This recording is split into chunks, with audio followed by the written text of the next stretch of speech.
Hello, welcome back. Today we're going to talk about custom blocks. So the custom blocks are one of the types of blocks that the game is going to support. And so obviously you have the gray blocks. It's just a regular block, right? It's a cube, 3D cube. And then you have those who are right now it's just random. Like I just randomly generated these guys. So they're all the same, but yeah, I just wanted to test them, and so yeah, I just spawned custom blocks on the map, and yeah, as you can see, custom blocks can be much more detailed than regular blocks, and I mean right now it's super ugly, right? It's just randomly generated stuff, but it's one of the major feature I wanted to implement. And so, yeah, I'm going to actually switch to the other project, the old project that I'm doing again, basically, to show you this more in detail. And so this is the old project. So it's more advanced, but yeah, I'm not there yet with the new one. So yeah, I just opened this to show you more about custom blocks. And so, yeah, for example, if I create so now I have, oh no, actually it's not working. What? Oh, okay, sorry. It's a little bit buggy because, yeah, alright. Yeah, so the idea will be to create a designer like the one that we are seeing right now. It's just going to allow player to design their own custom blocks. Right now it's just a simple example with just block by block, but I have other ideas. I can paintbrush. I can I? No? Oops, sorry, yeah, I just don't know what I'm doing. Okay, so right now I'm just selecting something and I can just, I have completely forgotten how to use this. Okay. So yeah, it's going to be like, a nice little tool to just add stuff, and right now I'm just having fun. All right, yeah. So yeah, that's the idea. And so when you're happy with your block, you just create it, and then now that the block is created, if I can remember how I called it. Oh my god, I should have. I just typed a random name, so now I need to. Okay, I need to find the name again.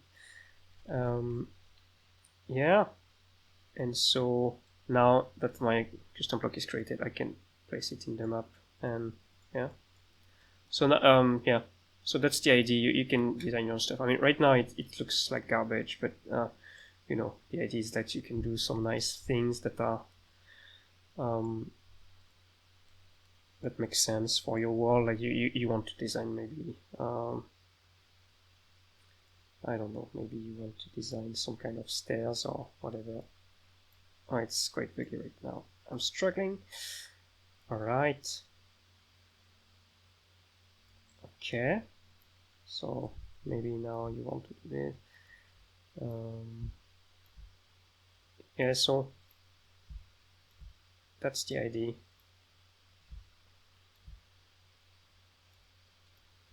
So it gives the user much more freedom than some other games in what they want to create. And obviously it's going to be available to other players. I have just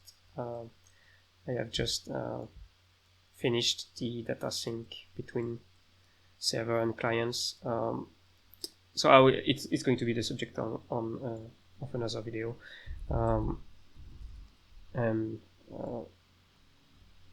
But yeah, it's interesting. So it's something that's going to be available to all players across the network. So yeah, now I have some stairs. I can rotate it. Or I forgot that. I know there is a way to rotate. Oh, it crashed.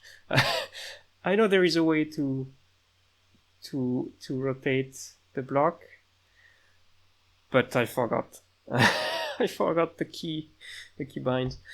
Did I keep my stair? Oh yeah.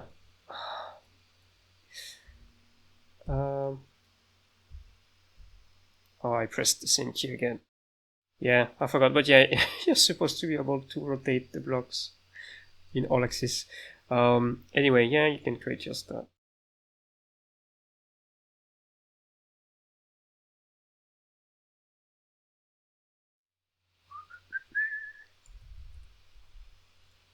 Yeah. Cool. Oh my god. Can create I can create a lot of terrible blocks.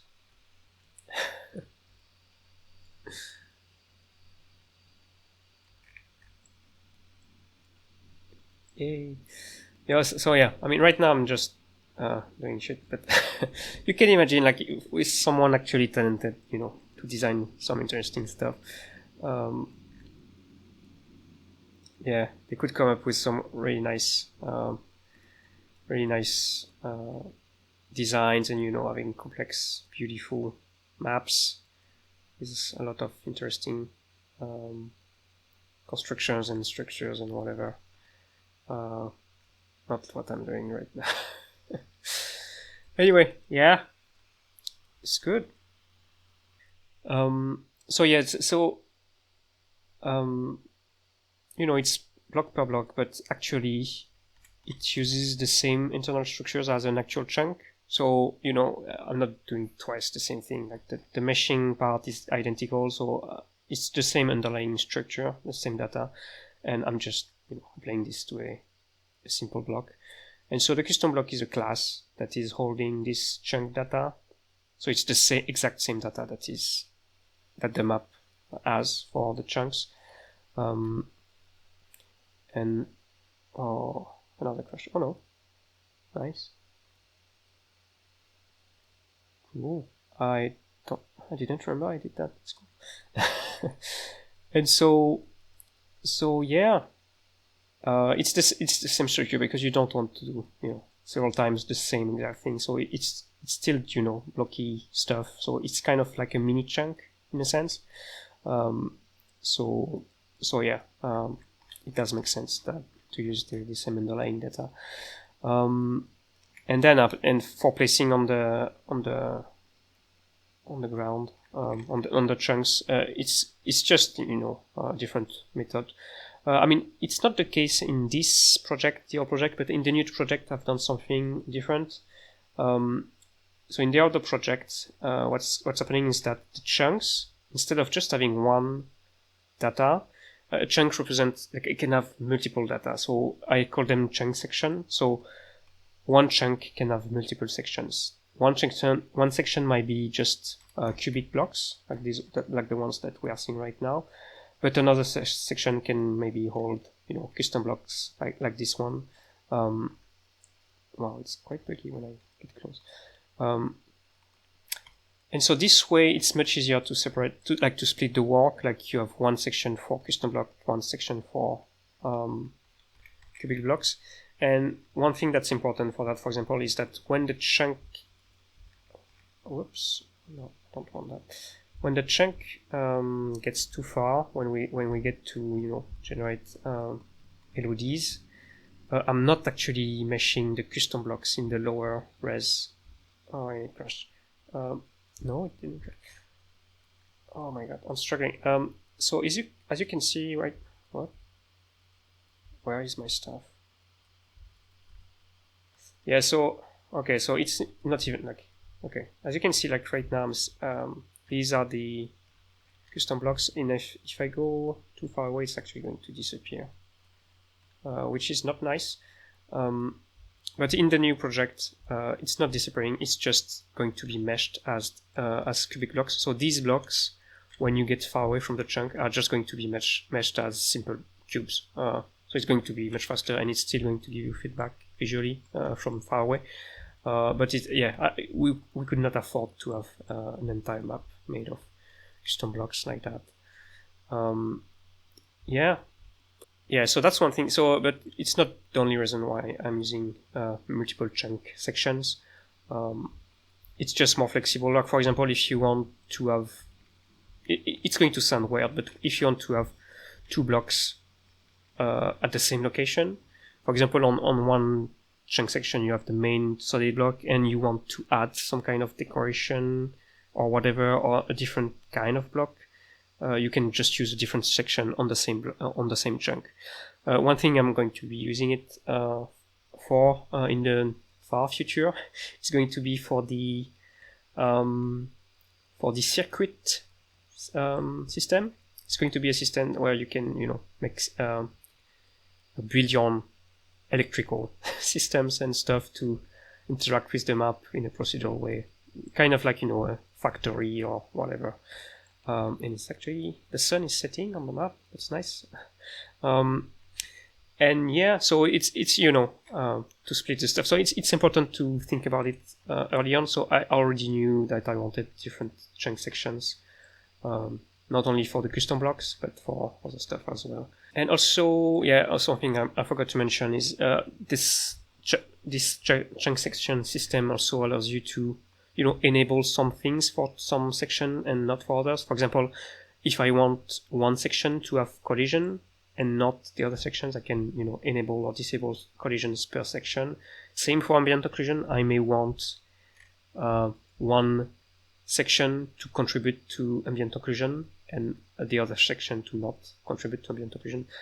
As a reminder, we are baking ambient occlusion on the vertices. It's kind of hard to tell, but yeah, it's here. And yeah, about ambient occlusion, something I did not mention, but it's quite important, is, we were baking ambient occlusion per qubit block, which was quite easy. You can watch one of the previous videos. But for custom blocks, it's quite a bit different, as you can imagine, because it's not cubic anymore. You may have a very complex data in terms of vertices to deal with, but it's still important to deal with it. So actually, I'm going to open the other, like the newest project to show you what the problem is. But yeah, let's just watch this set for a bit. Nice. Cool little got rays. Yeah, it's quite buggy.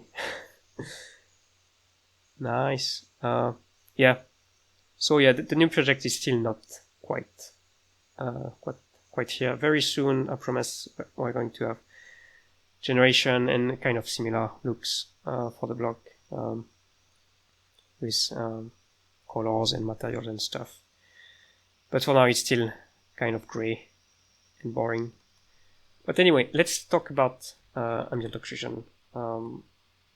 Yeah. And we're back with the newer, uglier project. And yeah, so we're just back with these random custom blocks. And so yeah, I was just talking about ambient occlusion and how we have to deal with it with the custom blocks. Because, as you remember, if you watched one of the previous videos about it, the ambient occlusion relies on the solidity state of the adjacent blocks. However, these custom blocks are relatively full, but they could just be, representing a very small cube in here. So we should not consider custom block to be full, actually. So that's why when you take a look at the unlit version, so it's easier to see the ambient occlusion, like the baked ambient occlusion, you may notice that the cubic blocks, so the gray blocks, do not consider the adjacent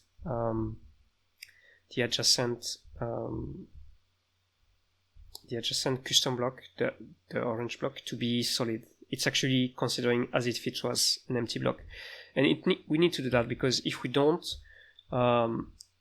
it's going to look weird. Like, you're going to have ambient occlusion baked on the corners of blocks where, like, for example, a custom block is mostly empty. So it's important to consider the the custom block as empty. It's one more reason to use separate sections for the chunks, as I was explaining. So yeah, the simplest way is just to have cubic blocks in one section and custom blocks in another section. So the cubic blocks will just not even know about the custom blocks. However, it's not true for the other way around, because you might also notice that the orange blocks does have baked ambient occlusion. So the custom blocks do bake ambient occlusion based on the adjacent cubic blocks. And so that's why you can see that some vertices of the orange block are darker. As a reminder, we are unlit right now, so there is no lighting at all. So all the shades that you are seeing are generated based on baked ambient occlusion. So yeah, because this orange block has blocks, solid blocks, cubic blocks around, some of its vertices have been darkened by the baked ambient occlusion. And so to do this, we need to, what I've done is that I've split all the vertices of the custom blocks in groups, basically. So, it's not real groups, it's just abstract what I'm saying right now. It's just during the meshing, I'm just checking how close to which side the vertex is of the block, and interpolating the ambient occlusion based on the distance from this side. So it's not terribly complicated. It's just slightly more costly in terms of computation, but I think it's fine. I guess you can see right now that if I stop moving, yeah. You can see right now that the cubic block here is whiter than the ones on the sides, because this orange custom block is considered empty, so there is no baked ambient occlusion. I don't know if it's clear on the screen. I can see it. Maybe I will increase the contrast or whatever. Cool. Yeah, I think you can see it right now.